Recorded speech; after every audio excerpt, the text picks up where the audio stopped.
एक लंबे समय पहले रामापुरम नामक गांव में सांबड़ू और गौरी नामक पति पत्नी रहते थे। वो दोनों एक छोटे से घर में रहते थे। इनका एक मध्यम वर्ग परिवार था। सांबड़ू के पास 4 भैंस थे। वो हर सुबह उनसे दूध निचोड़कर उस दूध को बेचकर पैसे कमाता था। आए हुए उन्हीं पैसों से वो अपनी जिंदगी चलाता था। वो उन भैंसों को उसके घर के बाहर बांध देता था। हर सुबह और शाम वो हरी घास को लाकर उनको खिलाता था।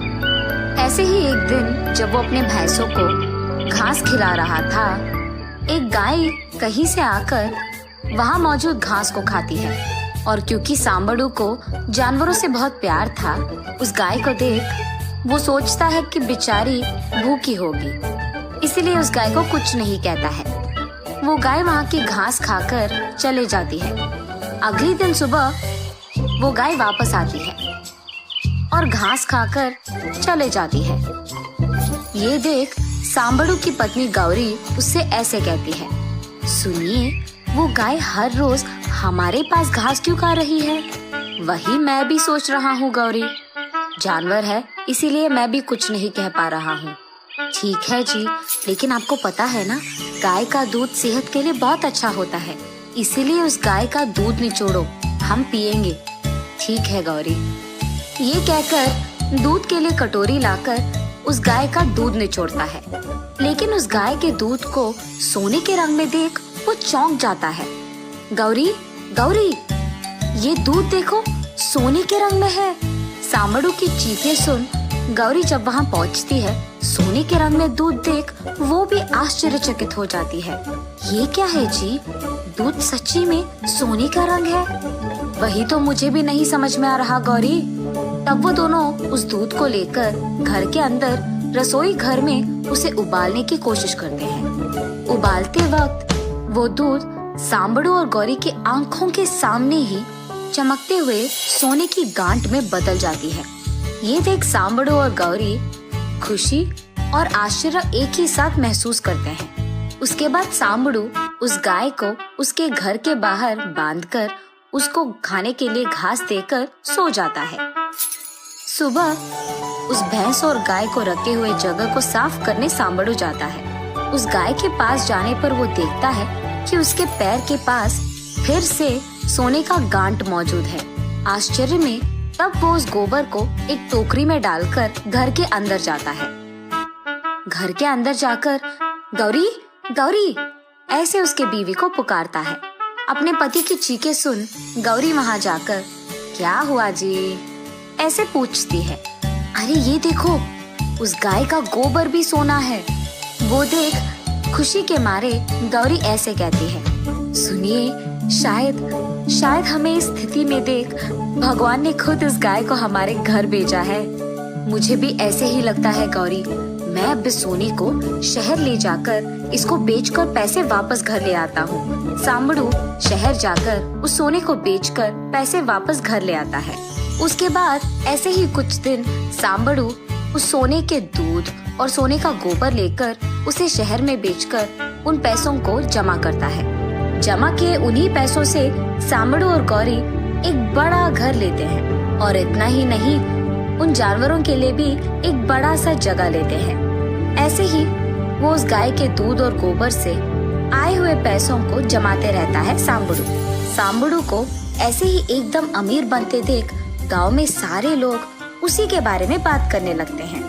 उसी गांव में रंगड़ू नामक एक आदमी को ये बात हजम नहीं होती है कि सांबड़ू इतने जल्दी इतना अमीर बन गया। रंगड़ू को जानना था कि सांबड़ू ऐसे अचानक अमीर कैसे बन गया, इसीलिए वो एक रात सबके सोने के बाद सांबड़ू के घर चोर की तरह जाता है। सांबड़ू के घर में मौजूद सोने का गोबर देते एक गाय को देखता है। आहा, तो सांबड़ू इसके द्वारा कमा रहा है। ऐसे सोचकर वो उस गाय को हासिल करने का एक योजना बनाता है। रंगड़ू अगले दिन सुबह ही सांबड़ू के घर जाकर उससे ये कहता है, सांबड़ू, तुम्हारे घर आए हुए गाय मेरी है। वो हमारे घर से भाग गई है। मैं हर रोज उसे ढूंढ रहा हूँ। जब मैंने सबसे पूछा तो उन्होंने बताया कि तुम्हारे घर आई है, मुझे मेरा गाय वापस दे दो यार। ये सुनकर सांबड़ू, क्या ये तुम्हारी गाय है? नहीं हो सकता, अब मैं उसका पालन कर रहा हूँ, मैं नहीं दूंगा, ऐसे कहता है। कैसे नहीं दोगे? वो मेरी गाय है, बहुत पैसों से उसे खरीदा है मैंने। अब अगर तुमने उस गाय को वापस नहीं किया तो मैं तुम्हें पंचायत लेके जाऊंगा और वहाँ मैं सबके सामने बोलूंगा कि तुमने मेरी गाय की चोरी की है। तब वो गाय के साथ जुर्माना भी भरने बोलेंगे।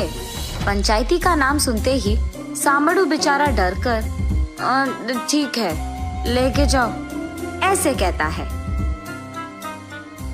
उस गाय को लेकर दुष्ट हंसी हंसते हुए जाता है रंगड़ू।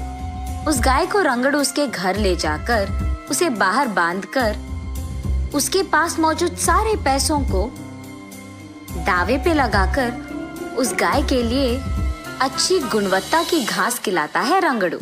लेकिन बहुत खाने के बावजूद वो गाय थोड़ा भी गोबर नहीं देती है। दूध निचोड़ने का प्रयत्न भी करता है रंगड़ू, लेकिन दूध भी नहीं देती है वो गाय। लाख कोशिशों के बाद भी वो गाय रंगड़ू को कुछ नहीं देती है। फिर रंगड़ू को लगता है कि उस गाय को परेशान करने पर वो शायद दूध या गोबर देगी, इसीलिए वो उसे परेशान करने लगता है। लेकिन उसके बावजूद वो रंगड़ू को कुछ नहीं देती है। उसे परेशान करते हुए देख उस गाय को बहुत गुस्सा आता है, इसीलिए वो रंगड़ू को लात मारती है और उसके सींग से मारती है। तब रंगड़ू को लगता है कि वो जानबूझकर उसके पेट में सारा सोना छुपाकर रख रही है, इसीलिए 2 दिन उसको कोई भी घास नहीं खिलाता है। बेचारी गाय से भूखा पेट सहा नहीं गया, इसीलिए वो एक रात रस्सियों को तोड़कर वहाँ से चले जाती है। रंगड़ू के लालच के कारण ना उसे सोना मिलता है और ना ही उसके पास कोई पैसे बचे रहते हैं, इसीलिए वो रोने लगता है और इसी विषय को जाकर सांबड़ू से कहता है, मुझे माफ करो सांबा, वो मेरी गाय नहीं थी। मैंने देखा कि वो गाय तुझे सोना दे रही थी, इसीलिए लालच में आकर मैंने ऐसे किया। अब मेरी आशा ने ही मुझे निराश कर दिया है और मेरे पास कोई पैसे नहीं है। तुम क्या मेरी सहायता कर पाओगे? ऐसे विनती करता है। गाय के चले जाने की वार्ता सुन सांबड़ू बहुत निराश होता है। जब वो गाय भूखी थी मैंने उसे खिलाया, इसीलिए उसने मेरी मदद की है। मैंने ये सब कभी लालच में आकर नहीं किया, मैं सिर्फ अपना काम कर रहा था। ये सब तुम्हारे लालच के कारण ही हुआ है।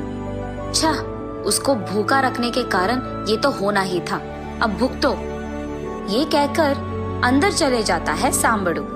सारे पैसे खोकर रंगड़ू रोते रहता है।